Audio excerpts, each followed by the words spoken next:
Welcome to DC News Now at noon. I'm Mark Hall. I'm Haley Vilon in for Shanika Grimshaw today. And I'm Scott Sumner filling in for Damon Madsen And today. we're glad to have you both. We are blessed thank you. today.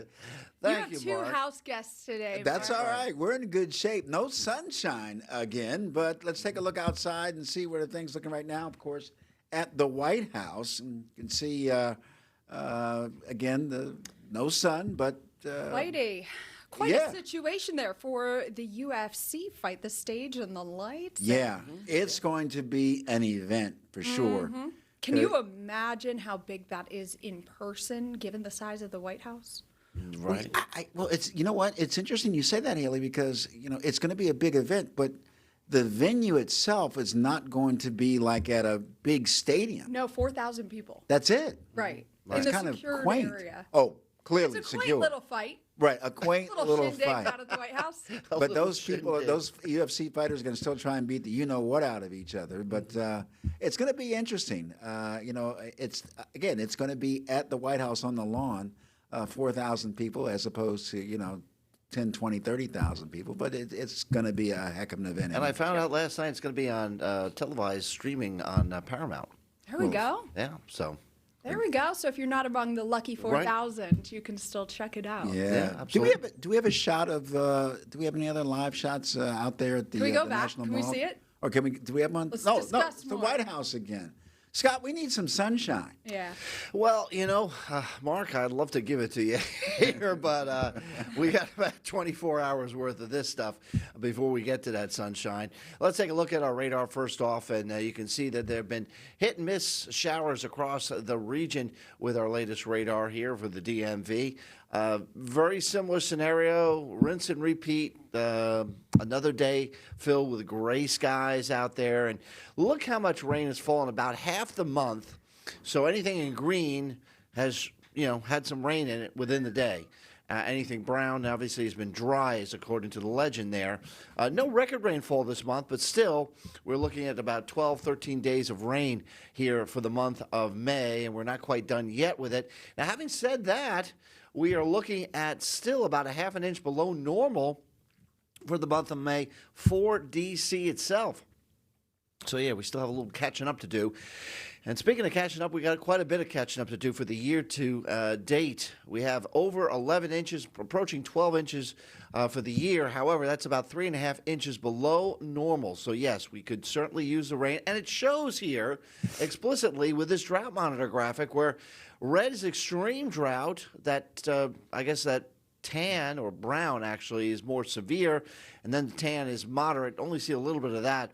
And just everywhere. It doesn't matter where you are, whether you're at the coast, the beach, up towards the mountains, inland areas, we're seeing very dry conditions. And again, here's a live look at our rooftop camera. We've got, again, a cloudy sky out there for the most part. And this is the big view. I showed you the close-up inspection. I wanted to widen out just a little bit so you get an idea of when and where that rain is coming from. It is still coming from the south and the west, and we'll continue to see that. So we'll talk about our future cast coming at the main weather and beyond with a full 7-day forecast coming up in just a little bit. Guys? All right, Scott, thanks so much. Really appreciate it. And we are just waiting until that sunshine comes on into the DMV, right, Mark? Oh yes. All right, and speaking of weather, icky weather, you got to think that the wet ground contributed to this incident. New at noon, the Metro says it removed a large down tree that was over tracks. It caused delays this morning during rush hour, and it impacted the blue, orange, and silver lines in Virginia. It prompted stoppage of those lines between Pentagon City and Foggy Bottom. Things were moving really slowly throughout the area because of that, in part. It impacted lots of people, Mark, in the morning rush, but it has since been removed. It was kind of leaning over the tracks so the train wouldn't have fit. It's been removed. So if you're traveling that way for the evening rush, good to go. Yeah, that's certainly good news. Memorial Day shooting.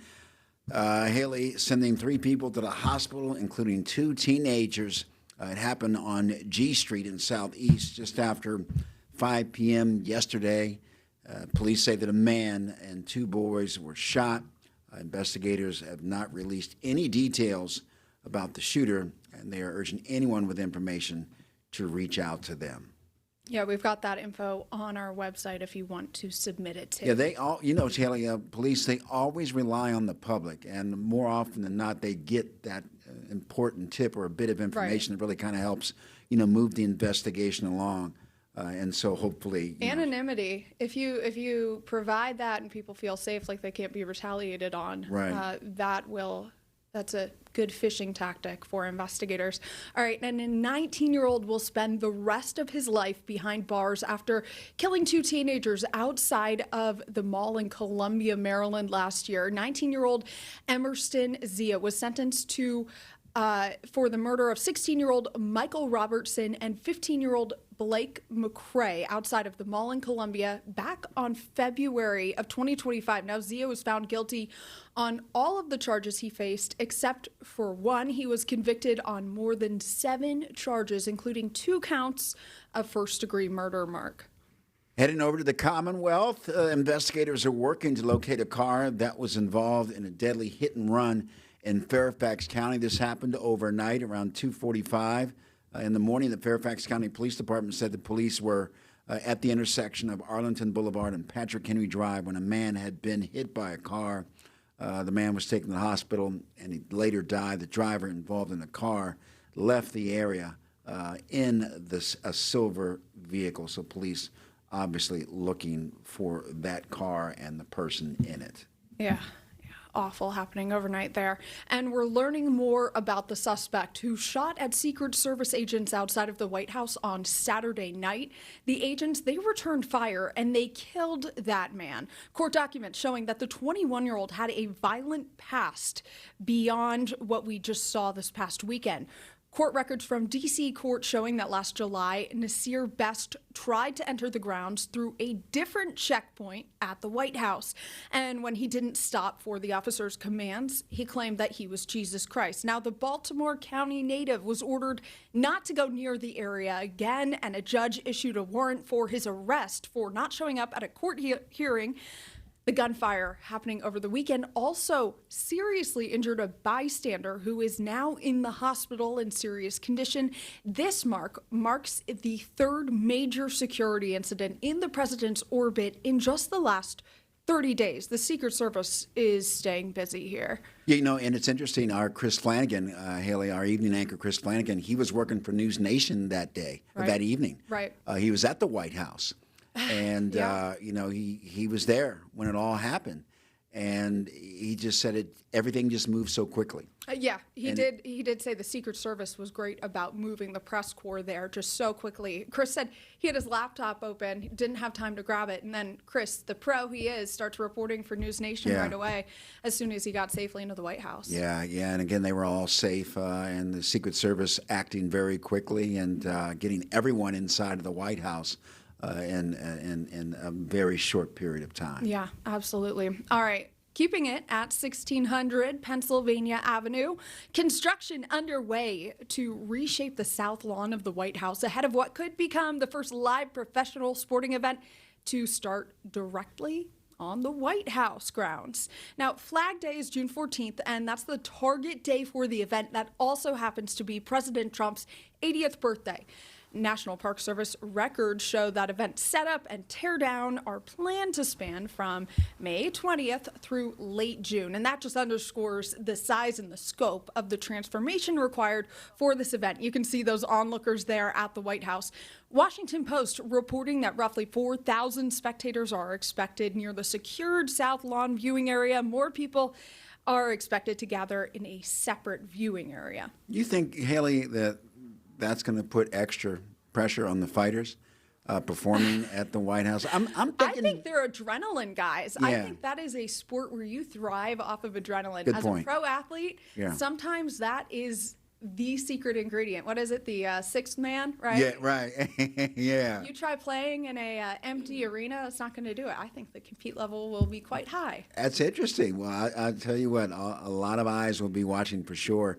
In other news, demonstrators have their support as they remain on one side of the Memorial Bridge across from the Lincoln Memorial. Organizers with Third Act, which put together this protest, their target President Trump's plan to build a 250-foot arch at Memorial Circle near the entrance to Arlington National Cemetery. Protesters started there around the clock demonstration on Sunday. And the criticism comes days after the U.S. Commission of Fine Arts approved the arch's design.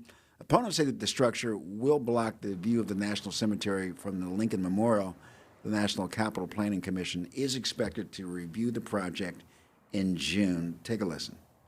I think monuments should be built for the legacy of the president after that is determined.